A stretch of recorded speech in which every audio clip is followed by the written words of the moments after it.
Un animateur, c'est quelqu'un qui a du savoir-être, du savoir-faire, c'est quelqu'un qui sait donner vie à un groupe, à un lieu, qui sait mener des activités, mais c'est aussi quelqu'un qui doit toujours avoir en tête la notion de sécurité et la notion de réglementation qui est applicable à tous les accueils collectifs de mineurs.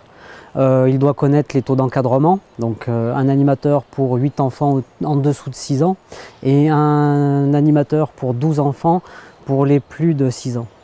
Au-delà de ça, sur la sécurité, bien sûr, il y a la notion de bon sens, d'agir en bon père de famille, mais il y a également des normes qui prévoient des mesures plus contraignantes lorsqu'il s'agit d'activités à l'extérieur ou lorsqu'on a recours à des prestataires d'activités pour les activités physiques et sportives.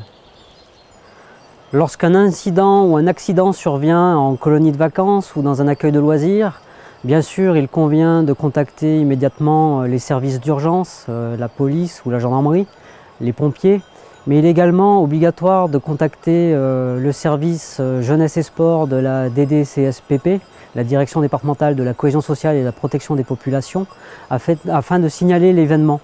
Et dans ces cas, nous sommes plusieurs conseillers susceptibles d'accompagner, d'épauler les équipes qui auraient à connaître des événements plus ou moins graves. Une anecdote, lorsqu'on recherche comme objectif pédagogique l'autonomie, j'ai l'exemple d'un animateur qui, avec son groupe d'ados, avait préparé une rando.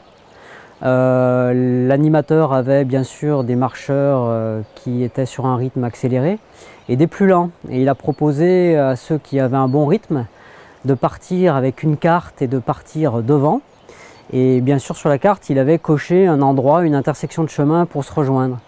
Et en fait, il avait oublié que sur l'ensemble du linéaire et de la marche, il y avait d'autres intersections. Et ce qui devait arriver est arrivé, à savoir que les ados ont pris un autre chemin et qu'il ne les a jamais retrouvés au point de rendez-vous prévu. Alors là, ça s'est bien fini. À la fois, les gendarmes et les pompiers sont partis et ont pu récupérer le groupe à la tombée de la nuit. Et ça s'est terminé de cette manière. Mais les conséquences dans ces cas pourraient être bien plus graves.